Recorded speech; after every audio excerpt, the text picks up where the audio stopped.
싱그러운 월요일 아침입니다. 목동교회 성도 여러분, 하늘 정원사 시간입니다. 안녕하세요. 오늘은 좀 답답한 방 안을 벗어나서요. 하나님께서 만들어주신 아주 거대한 교실로 아이들 손을 잡고 한번 나가보려고 합니다. 네, 바로 대자연이라는 교실이죠. 맞습니다.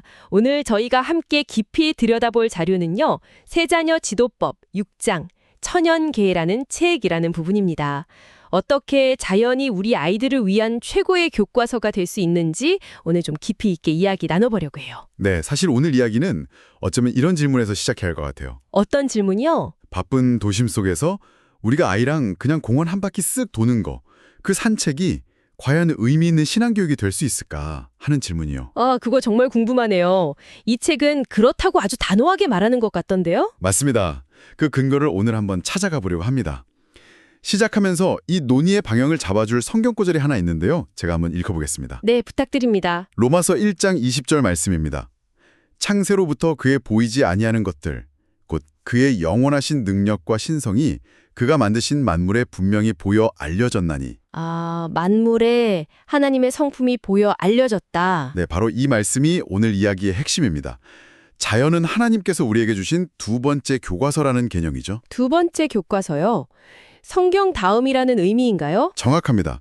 이 책의 저자는 성경 다음으로 천연계는 우리의 위대한 교과서가 되어야 한다고 아예 선언을 하거든요. 와, 근데 솔직히 이런 생각 들어요. 아이들이 그냥 책 읽는 것도 힘들어하는데 자연이라는 이 거대한 책을 대체 어떻게 읽어줘야 할지 좀 막막하게 느껴지거든요. 그렇죠. 근데 이 책의 관점은 조금 달라요. 특히 글을 아직 모르는 어린아이들 있잖아요. 네네. 그 아이들에게 자연은요, 끝이 없는 교훈과 기쁨의 원천이 된다는 거예요. 살아있는 시청각 자료인 셈이죠. 글자를 몰라도 그림책처럼 볼 수 있다는 거군요. 맞습니다. 그리고 아이들의 마음은 아직 악에 물들지 않았기 때문에 어른들보다 훨씬 더 빨리 모든 피조물 속에서 하나님의 존재를 인식한다는 거예요. 확실히 아이들은 어른들이 무심코 지나치는 것들을 잘 발견하긴 하더라고요. 바로 그거죠. 그래서 자연을 관찰하는 건 그냥 지식을 쌓는 걸 넘어서요.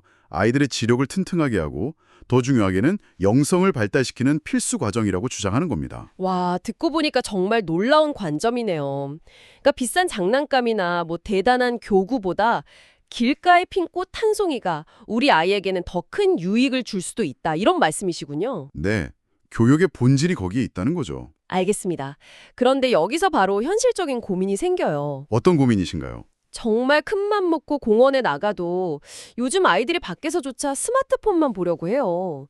자연에 도무지 관심을 안 보이는데 이런 아이들의 호기심은 어떻게 자극할 수 있을까요? 그거 정말 많은 부모님들의 딜레마죠. 이 책에서도 그 부분에 대해 아주 구체적인 해결책을 제시하는데요. 정말요? 핵심은 의외로 간단합니다. 가르치려 들지 말라는 거예요. 가르치려 하지 말라니요? 교육인데. 네, 일방적으로 지식을 막 전달하는 게 아니고요. 아이가 스스로 관찰하도록 유도해야 한다는 거죠. 관찰을 유도한다. 방법이 궁금한데요. 첫 번째 방법이 호기심을 자극하는 질문법이에요. 예를 들면 까치를 보고 저건 까치야 라고 알려주는 게 아니에요. 그럼 어떻게 하죠? 대신 이렇게 묻는 거죠. 저 새는 왜 저렇게 노래할까? 혹은 이 나뭇잎은 저 옆에 있는 나뭇잎이랑 왜 모형이 다르지? 정답을 알려주는 게 아니라 같이 궁금해하는 자세를 보이는 거군요. 바로 그거예요. 이 질문의 목적은 아이에게서 무슨 식물학적, 동물학적 정답을 얻어내려는 게 아니거든요. 네네. 그냥 아이가 스스로 보고, 듣고, 생각하게 만드는 거죠. 이런 질문들이 자연스럽게 아이의 생각을 이 모든 걸 만드신 분은 누구일까? 하는 그 근원적인 질문으로 이끌어준다고 보는 거예요. 와, 이건 부모 입장에서도 부담이 훨씬 덜하겠네요. 제가 식물 박사일 필요는 없는 거니까요. 그렇죠. 부모는 안내인이 아니라 함께 탐험하는 동료가 되어야 하는 거죠. 그럼 두 번째 방법은 뭔가요? 두 번째는 함께 발견하고 감탄하기입니다.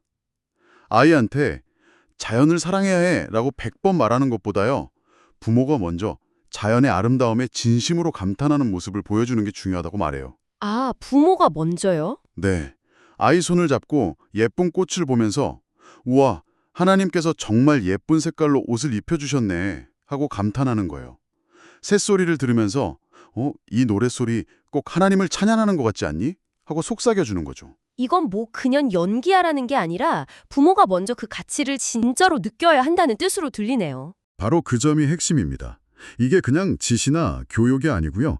부모와 자녀가 함께 창조주와 교제하는 거룩한 시간이 된다고 이 책은 주장해요. 교제하는 시간? 네, 이런 경험을 통해서 아이는 자연이 그냥 배경이 아니라 나를 향한 사랑의 편지 같다고 느끼게 된다는 겁니다.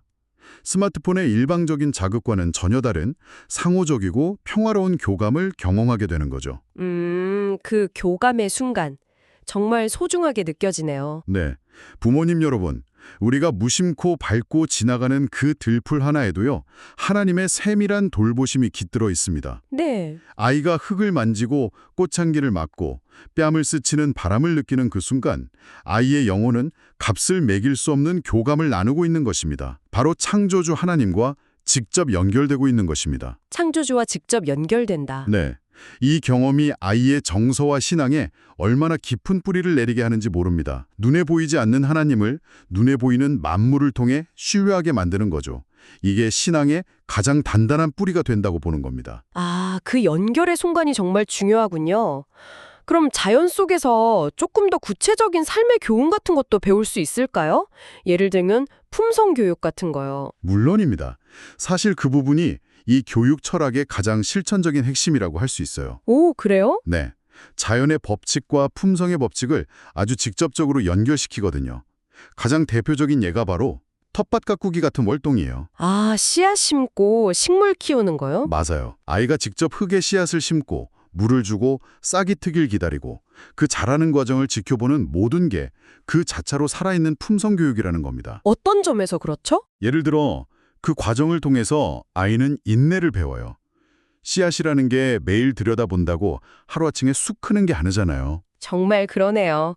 뭐든 빨리빨리 즉각적인 보상에 익숙한 요즘 아이들에게는 정말 중요한 훈련이 될 수 있겠어요. 그렇죠. 또 조심성과 세밀하게 살피는 자세도 배우게 된다고 해요. 물을 너무 많이 줘도 뿌리가 썩고 너무 적게 줘도 말라버리니까요. 맞아요. 매일 주의 깊게 관찰해야 하죠. 네. 이런 구체적인 행동을 통해서 추상적인 덕목들이 아이 몸에 자연스럽게 체화된다는 거예요. 여기서 한 단계 더 나아가는 지점이 있을까요? 네. 바로 핵심적인 비유 교육으로 넘어갑니다. 좋은 씨를 심어야 좋은 열매를 맺는다는 이 자연의 법칙을요, 그대로 우리 마음에 적용하는 거죠. 아, 마음밭이요. 네. 우리의 마음밭도 선한 생각, 친절한 말, 사랑의 행동이라는 좋은 씨앗으로 잘 가꿔야 한다는 걸 아이가 직관적으로 이해하게 된다는 겁니다. 마음을 밭에 비유하는 건 뭐 오래된 가르침이지만 아이가 직접 밭을 가꾸는 경험이랑 연결하면 훨씬 강력한 교육 효과가 있겠네요. 잡초 뽑는 것도요. 바로 그겁니다. 미움이나 게으름 같은 나쁜 생각, 그 잡초는 부지런히 뽑아내야 한다는 것도 배우게 되고요. 더 나아가서 계절의 순환이나 해와 달을 보면서는 하나님의 변함없는 약속과 신실하심을 배우게 되는 거죠. 와, 오늘 말씀을 쭉 듣고 보니까 이 책이 그리는 그림이 굉장히 체계적이네요. 그냥 자연이랑 친하게 지내자 정도가 아니라 관찰에서 교감으로, 또 교감에서 품성 교육으로 이어지는 명확한 로드맵이 있어요. 맞습니다. 요약하자면 이 책이 제시하는 자연교육은 세 단계로 볼 수 있는 거죠. 발견의 단계, 연결의 단계, 그리고 적용의 단계. 발견, 연결, 적용. 네, 자연 속에서 창조주의 솜씨를 발견하고 그분을 연결되는 경험을 하고 자연의 법칙을 삶에 적용하는 겁니다. 오늘 분석을 통해 이 책이 왜 자연을 위대한 교과서라고 부르는지 아주 분명하게 이해할 수 있었습니다. 단순한 놀이터가 아니라 정말 살아있는 신앙 교육의 현장이네요. 그렇죠. 그래서 저희가 이번 주 실천 미션을 하나 제안해드리고 싶어요. 네, 아주 좋습니다. 이번 주말에는요, 가까운 안양천이나 용왕산 근린공원에 한번 나가보세요. 네, 교회에서 가깝죠. 아이와 함께 하나님이 만드신 보물 찾기 놀이를 해보는 겁니다. 보물 찾기요? 네, 미션은 간단해요. 가장 아름답다고 생각하는 나뭇잎이나 돌멩이 하나를 찾아보는 거예요. 그리고 그것을 만들어주신 하나님께 함께 감사 기도를 드리는 거죠. 와, 정말 좋은데요. 아이들이 정말 좋아할 것 같아요. 네, 아주 단순하지만 오늘 나눈 이야기의 철학이 잘 녹아있는 활동입니다.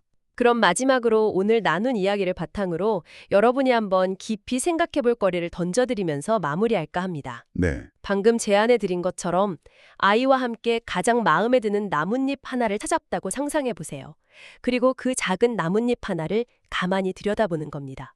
로마서의 말씀처럼 과연 이 작은 창조물 하나에 하나님의 어떤 보이지 않는 성품이 분명히 보여 우리에게 알려지고 있을까요? 그 인맥의 정교함 속에서, 그 색의 오묘함 속에서 우리는 어떤 가치를 발견하고 아이와 나눌 수 있을까요? 어쩌면 그 작은 대화 속에 오늘 우리가 나눈 교육의 본질이 담겨 있을지도 모르겠습니다. 그럼 제가 기도하고 오늘 시간 마치겠습니다. 네, 사랑의 하나님, 우리 목동교회 아이들의 눈을 열어주시어 만물 속에 살아계신 하나님을 발견하게 해주시옵소서. 또한 우리 부모님들에게 분주한 일상 속에서도 자녀와 함께 자연을 즐기는 여유와 지혜를 허락하여 주시옵소서.